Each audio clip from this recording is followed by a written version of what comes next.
We're here with David Vosseler, who is involved in the SEASMART program. Aye. Sorry.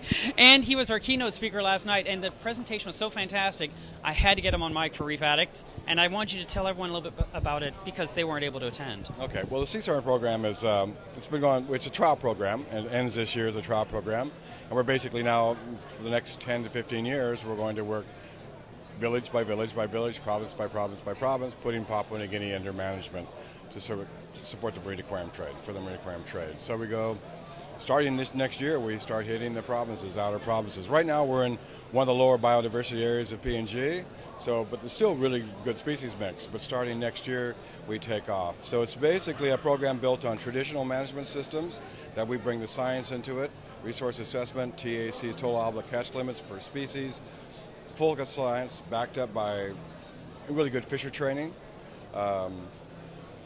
post-harvest handling.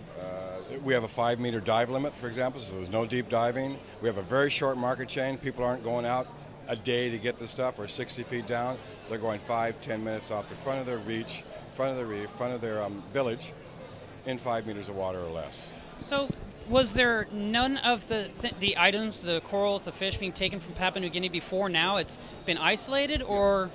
It's a brand new to the trade.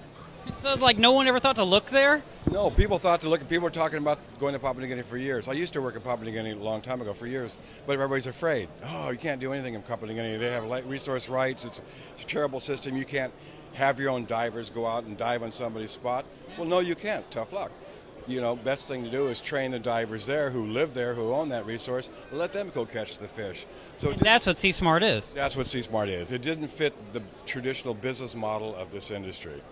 Well, I was excited about what you said last night because you were emphasizing that because the market hasn't been tapped, I guess I could say, you're training it in a way that it'll sustain itself a long time without risk to the reef or to the livestock. Well, no, we assume that within 5 years after being there, the reef looks better than when we got there, when we first started, because we have a lot of restoration work, we have a lot of core mariculture work, and all the mariculture, 30% of the frags go right back into the sea.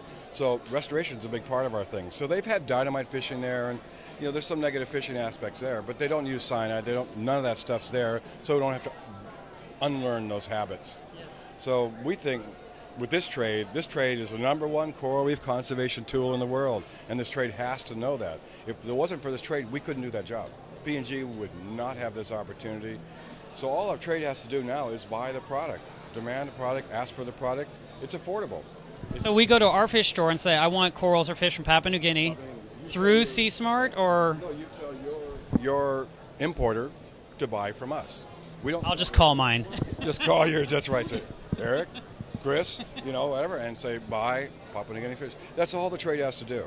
I tell you, I'm so excited. I mean, I can't overemphasize. It's like after watching last night, I want all my fish to come from there for some reason. It's we'd like to have all your fish come there because I want all the antheas. Yeah. Well, they are. We're working really hard at it. We're not there yet. You know, we've got a lot more to learn. That's why we like having hobbyists come out, or people in the trade come out and visit us, because everybody that's come out so far, we've learned something from them. We've learned demand issues, we've learned coral ID issues, we've learned a whole range of things. So we're quite open to our system being improved. In fact, we're very open to being our system improved. And the more integration we have with the trade here, the smarter we do our business modeling there. You said something about internship last night. How do I get in? Internship, sign up in a letter over there, send us an email. We're more than happy. You can pay your way out there. We take care of you. How much is that on average? Maybe $2,000 if you get a good ticket.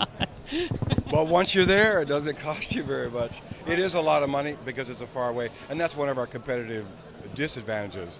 But we don't feel we're competing with Indonesia or Philippines because our products are here. I'm not insulting, and their products are there because they can't prove it. We have full traceability of our systems. Yes. That's a big deal because if you don't have traceability, then you can't prove your system, where that fish came from. So that's really important. All the way up and down the line, when you buy a PNG fish, you know in your heart that it means this and this. And your website's called? www.seasmart.ecoeasy.com. EcoEasy is the company name, but we don't advertise that so much, so it's www.seasmart.ecoeasy.com. ECOEZ.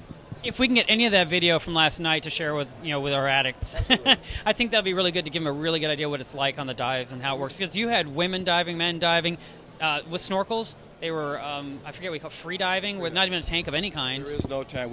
There is no hookah. There is no scuba. It's all free dive. 5-meter dive limit. Our best fishers are women. And no chemicals are being used. It was only netting. Only netting. We have 7, 8 different kinds of nets. You can see them on the other side. Fish don't see a plastic bag until they're packed and going to the market. Otherwise, they're flow through jars, containers on containers. It's held in the sea. Thank you, David. I really appreciate it, and I'm 100% behind you guys on this thing. I think we should just forge ahead and make this happen. Mark, thanks, and we look forward to it. We look forward to growing with you guys, growing with the industry. That's phenomenal. Keep up the great work. Thank you.